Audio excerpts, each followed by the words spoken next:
Olá, tudo bem com você? Eu sou a professora Caroline Chervinsky e nesse vídeo do Fique Ligado, eu quero apresentar aí para você dois conceitos extremamente importantes para a geografia, para análise também das questões ambientais, para também a climatologia, tá bom? O primeiro conceito que eu quero trazer para você trata-se de um fenômeno climático urbano, provocado pela ação antrópica, que são as ilhas de calor. E o segundo conceito que eu vou trabalhar aqui com vocês trata-se de um fenômeno atmosférico natural, mas cujos efeitos podem ser potencializados, agravados aí por ação antrópica, que é a inversão térmica, tá bom? Mas primeiro eu vou trazer aqui para você a definição de ilhas de calor, né? Então acompanhe aqui comigo. Relembra, eu reforço com você que as ilhas de calor são alterações no clima urbano das áreas centrais, provocados pelo aquecimento e consequente queda de pressão. Significa dizer simplesmente que em muitas cidades há uma diferença muito brusca, uma diferença brusca aí de temperatura das áreas centrais, que são as mais aquecidas, em relação aos bairros periféricos, em torno aí do centro. Em algumas cidades, como Londres, São Paulo, Pequim, essa variação de temperatura chega a 11 até 12 graus. É muita coisa. Nas áreas centrais, as temperaturas são muito mais altas. Já nos bairros residenciais, a temperatura cai, e os bairros em torno do centro. Enquanto que nas zonas rurais, a temperatura é ainda menor. E isso ocorre por uma soma de fatores. O primeiro fator que a gente pode citar é que o centro ele é mais aquecido, pois ele é associado ao excesso de asfalto, de concreto. Vamos lembrar que o asfalto e o concreto reduzem o albedo da superfície. Lembrando então que albedo é a capacidade que um corpo tem de refletir a energia. Significa, portanto, que quanto mais asfalto e concreto, menor é o albedo, menor é a reflexão. Portanto, maior é armazenamento aí de energia, contribuindo assim, então, para o aumento da temperatura. Outro aspecto que a gente pode citar que contribui, então, para esse aquecimento das áreas centrais de uma cidade é a verticalização. Geralmente, em áreas centrais, a quantidade de prédios, de edifícios, é muito maior. Se há muito mais prédios, muito mais edifícios, estamos falando de maior concentração, de maior concreto, maior absorção de calor, mas também de um elemento que vai limitar, que vai dificultar a circulação aí dos ventos. Os ventos eles contribuem para dissipar a energia. Então, quanto mais prédios, quanto mais verticalizada aí a paisagem urbana, estamos falando de ventos que circulam de maneira aí limitada, diminuindo então a dispersão de energia e, portanto, com temperaturas aí mais altas. Outro aspecto importante é a falta aí, de grandes áreas verdes. Em áreas centrais de uma cidade, há uma menor quantidade aí de áreas verdes. Isso afeta muito o clima local, o microclima, porque quanto maior a quantidade de áreas verdes, mais umidade e mais sombra.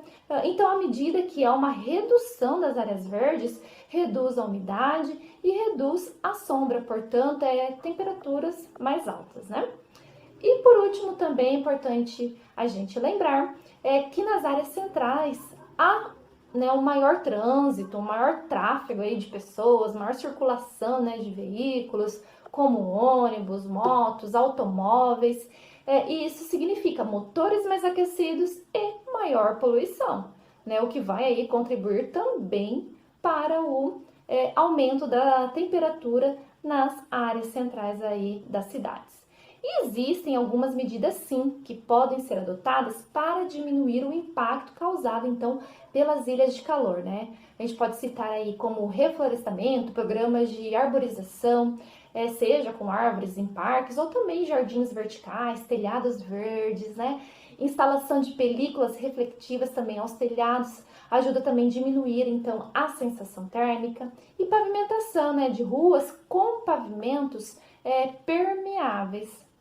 ok?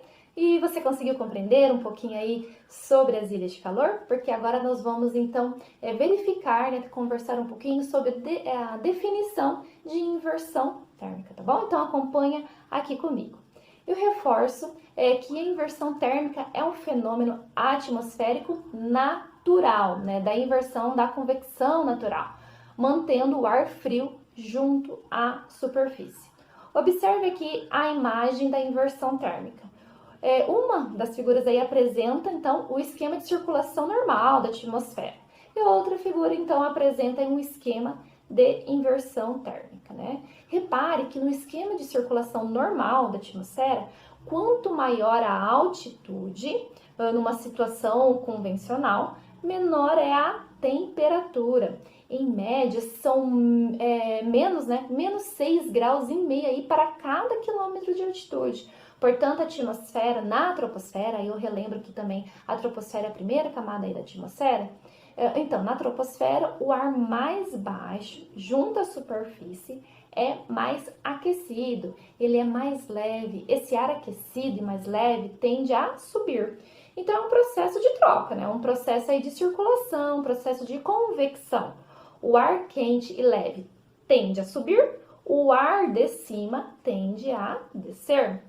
Há uma tendência, então, de circulação e isso favorece a circulação do ar e a dispersão aí da poluição atmosférica. Já numa situação de inversão térmica, o ar frio está por baixo e aí forma uma camada de ar quente no meio e uma camada, né, novamente aí de ar frio fica por cima.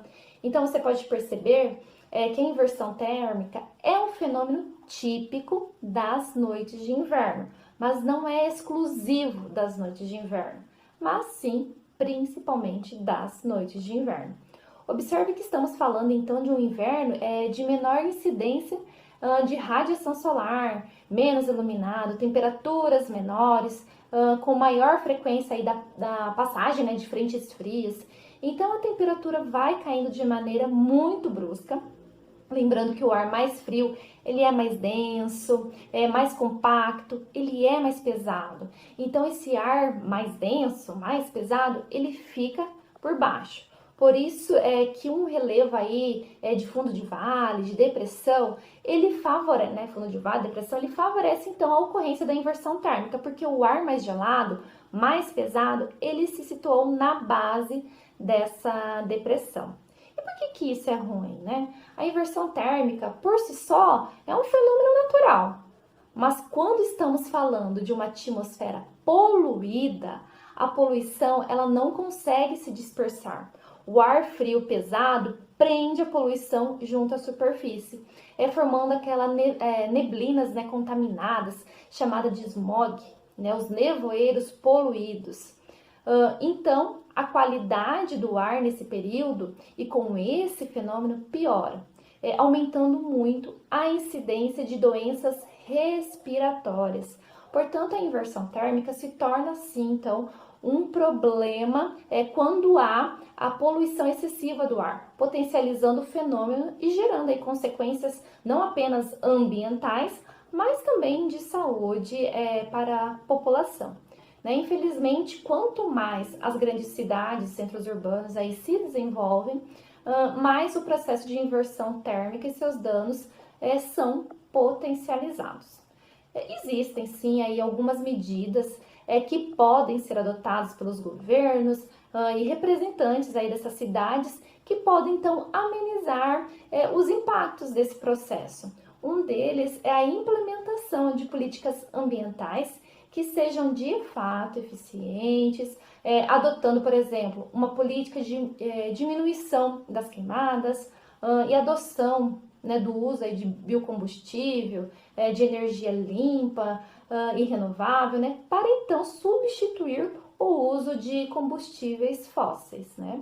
Outra medida possível é a execução de campanhas que conscientizem a população da necessidade da existência, então, de uma preservação ambiental, tá bom? Tudo bem? Ficou claro, então, essa distinção entre os conceitos de ilhas de calor e inversão térmica? Eu espero que sim, tá bom? E aguardo você em um próximo Fique Ligado. Um forte abraço e bons estudos! EAD, Unicesumado, meu jeito, no meu tempo, em qualquer lugar.